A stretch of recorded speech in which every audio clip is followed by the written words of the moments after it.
Ya, meskipun gugatan ijazah Jokowi di PN Surakarta telah dinyatakan gugur begitu ya di Kumala, tapi tenang. Seperti main bola, ini baru babak pertama. Oke, Jadi berarti masih ada babak kedua, masih ada babak extra time, masih ada adu penalti. Begitu. berarti kalau tadi Philip nyanyi sebelum jeda telah gugur, ini tidak bakal dikubur nih kasus ini ya? Karena akan hidup Masih lagi. lanjut nih. Oke, kita akan bahas bagaimana sebenarnya Betul. kelanjutan dari kasus ini dengan digugurkannya gugatan terhadap tudingan ijazah palsu Jokowi di PN Surakarta. Kita akan membahas dengan narasumber-narasumber yang sudah hadir di studio melalui Zoom juga sudah ada. Ada siapa aja di Kumala? Ada Bang Rifai Kusumanegara, kuasa hukum Jokowi. Selamat pagi, Bang Rifai. Selamat pagi, Bang Rifai. Selamat pagi, sudah hadir kembali. Kemudian ada Pak Ahyar Salmi, ahli hukum pidana Universitas Indonesia. Selamat pagi, Pak Ahyar. Pagi, Kumala. Pagi. Kemudian melalui sambungan Zoom sudah bergabung bersama kami Andika Dian Prasetya, koordinator Tipu UGM, tim tolak ijazah palsu usaha nggak punya malu sebagai penggugat. Selamat pagi, Mas Andika. Selamat pagi, Bang Andika. Ya, selamat pagi, Mbak dan Mas. Mas Andika mau minta tanggapannya nih dengan putusan digugurkannya gugatan ini di PN Surakarta. Bagaimana Anda melihat hasil putusan ini? Ya, apapun keputusan dari pengadilan tetap kami hormati ya, karena memang itu adalah suatu produk hukum gitu. Tetapi dalam hal ini kan kami juga tidak serta-merta berhenti begitu, karena kami masih yakin bahwa kami mempunyai bukti-bukti yang relevan dan mempunyai fakta-fakta hukum yang bisa digunakan. Nah, sayangnya ketika ada putusan sela ini kan berarti dari awal, dari dulu, dari persidangan Bambang Tri ya, gugatan Bambang Tri sampai ke pemidanaan Bambang Tri, Gus Nur, terus gugatan PT UN dan lain sebagainya. Ini yang wajib dicatat hanya satu. Jadi ijazahnya Pak Jokowi itu tidak pernah diperiksa di pengadilan manapun, karena di Solo ini pun juga tidak masuk ke pokok perkara begitu, Mbak. Iya, Mas Andika, lalu apa upaya yang akan dilakukan pasca putusan ini? Apakah benar akan melakukan banding? Ya, jadi ada beberapa alternatif ya yang sedang kami pertimbangkan. Yang pertama jelas banding, karena itu kan hak kami. Banding itu kan masih ada 14 hari, kemarin mungkin dipotong 2 hari ya setelah putusan kemarin itu. Itu kami sudah siapkan juga. Yang pertama banding, yang kedua kami akan memperbaiki gugatan lagi, akan lebih menambahkan beberapa fakta, karena memang perjalanannya kan dalam ijazahnya Pak Jokowi ini kan banyak sekali fakta-fakta yang terus bertambah begitu, dan itu akan menjadikan bukti-bukti juga bagi kami. Ya contohnya yang sekarang baru ramai kan ada Pak Bitor dan isu pasar pramuka itu. Nah itu kan bisa kami gunakan datanya untuk memperbaiki gugatan. Terus yang ketiga kami juga mempertimbangkan akan mengajukan gugatan ke KIP, Komisi Informasi Publik begitu. Oke. Dan juga mempertimbangkan itu Mas Andika karena sendiri, kemarin ya. Menurut Mas Andika sendiri dari jalannya sidang kemarin sehingga akhirnya diputuskan gugur, sebenarnya ada yang aneh atau memang sudah sesuai begitu dengan apa yang dihadirkan di persidangan begitu? Aneh, jelas itu. Karena begini,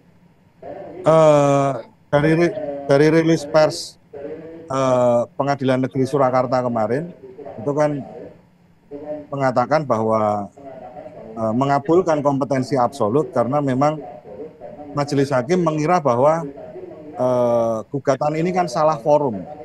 Lebih lanjutnya lagi dijelaskan bahwa seharusnya diajukan di PT UN. Yang aneh di sini adalah kami tidak mengajukan pembatalan ijazah. Kami tidak sedang mengajukan pembatalan ijazah. Nah ini yang aneh. Kami hanya meminta bahwa Pak Jokowi, UGM, KPU, dan SMA 6 menunjukkan ijazah serta beberapa dokumen atau surat-surat yang berkaitan dengan akademis beliau. Kami tidak melakukan pembatalan, begitu. Baik. Baik, terima kasih Mas Andika. Saya mau minta tanggapan Bang Rifai. Bang Rifai, tadi katanya ada yang aneh dalam persidangan Janggal. kemarin. Karena bukan pembatalan yang diharapkan, tapi ingin melihat ijazah aslinya. Oke, jadi memang apa namanya, ini perkara tidak ditangani oleh saya langsung ya, tapi oleh rekan sejawat kami, rekan Irfan di Solo, dan kami juga saling berkomunikasi dengan perkembangan yang ada. Dan dari informasi yang saya dapatkan bahwa memang beberapa hari lalu ini perkara sudah diputus, di mana kompetensi absolut yang diajukan oleh para tergugat itu diterima dengan pertimbangan bahwa pertama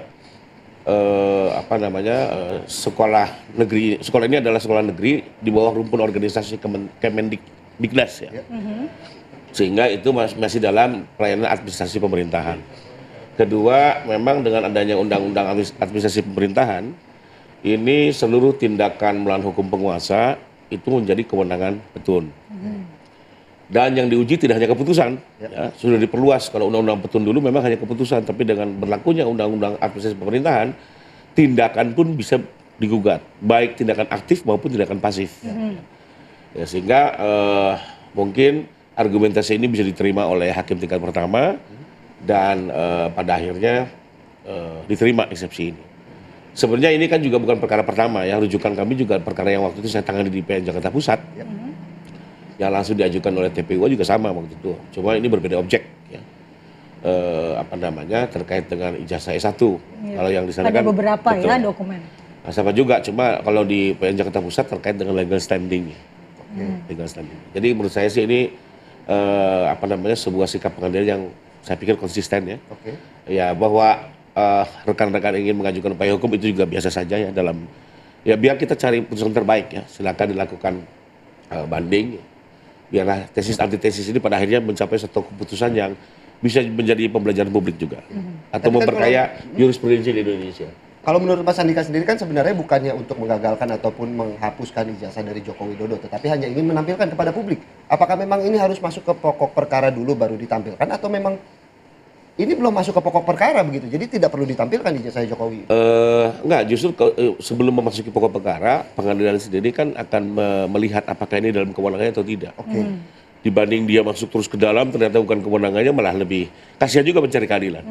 Menurut saya itu kalau eksepsi dikabulkan, jadi di tahap awal ini bagus buat si penggugat sendiri, agar tidak terlalu dalam.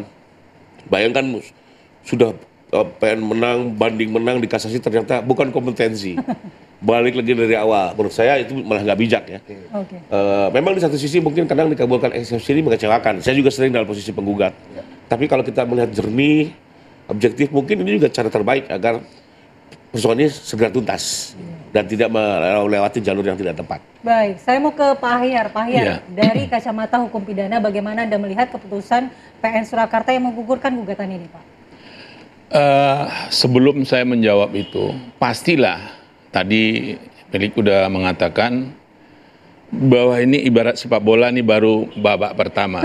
Nah, bukan hanya di dunia persepak bolaan, di dunia lawyering, hukum pun ada strategi. Setiap langkah diambil oleh lawyer pasti ada tujuan. Saya melihat tujuannya akhirnya ini adalah arahnya nanti adalah ke pidana. Nah, oleh karena itu tadi kita dengar dari Saudara Andika mengatakan mereka ingin melihatkan ijazah itu apa. Ternyata kan di sini dikatakan oleh pengadilan negeri itu kompetensi relatifnya bukan mereka. Nah, tinggal disebutkan juga kalau nggak salah ya di situ kewenangan siapa. Nah, ini menarik juga. Jadi dibawa nanti sesuai dengan petunjuk putusan pengadilan. Nah, disitulah nanti mungkin dibuka. Seperti Bung Rifai mengatakan tadi juga, ada manfaatnya juga nih putusan ini. Nah, ini bisa juga yang lain tuh nggak bisa lagi menghindari nanti tentang kompetensinya. Karena kalau memang benar ya, saya belum baca putusan di situ menunjuk pengadilan tata usaha negara kah, sehingga nanti dia nggak bisa nolak. Tadi dikatakan yang akan dilihat itu adalah tunjukkan surat ijazah yang aslinya itu mana. Nah, inilah nanti akan lari kalau tidak ada ijazah asli, itulah akan memperkuat persoalan pidananya. Kan baru adanya muncul nanti pencemaran nama baik atau fitnah, harus dulu menurut pendapat saya ini terbukti tidak ijazah ini asli atau palsu. Oke. Karena itu adalah kan mengenai masalah pencemaran nama baik, tuduhannya adalah ini kan nggak benar, Ya. nggak asli kan situ kan. Nah, oleh karena itu langkah itu saya melihat membaca langkah yang diambil oleh lawyer yang di Solo, pasti ujung-ujungnya nanti juga persoalan kepada pasal 263 kah, 264 kah, pemalsuan itu nanti.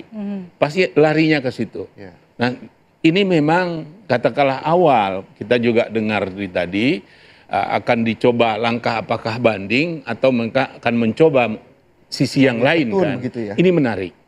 Ini bagus seperti Bung Rifai katakan. Ini pembelajaran hukumnya luar biasa menurut saya. Ini akan beranak pinak nih kasus ini nanti nih. Iya, akan panjang perjalanan. Masih panjang Perlu artinya. ada kesabaran, stamina buat semua pihak. Ya. Dan saya menghimbau masyarakat, biarkanlah hukum berproses. Baik secara pidana, perdata, tata usaha negara. Biarkan dia berproses di situ. Jangan kita emosi menimbulkan peristiwa nanti malahan peristiwa yang lain lagi yang muncul kan. Nggak ada masalah. Sepanjang ada jalur mereka tempuh jalur hukum, kita lihat bagaimanakah hukum di Indonesia. Ini ujian betul ya, yang dipersoalkan adalah ijazah seorang mantan kepala negara kita. Nah, itu yang menurut saya ya, ada korelasinya nanti ke pidana, ujungnya adalah persoalan surat, larinya nanti apakah itu akan menggunakan yang palsu atau memalsukan surat, kan itu kira-kira intinya dalam pemalsuan itu. Itu kaitannya ke pidana, Bu. Oke. Mau panjang, mau pendek? Pertanyaannya begitu kan, kalau kata Pak Ahyar begitu. Nah, kita juga akan bertanya kepada Mas Andika sebenarnya nanti untuk bandingnya sendiri, apakah tetap banding ke pengadilan tinggi begitu ya, atau menggeser ke arah PT UN. Sesaat lagi pemirsa.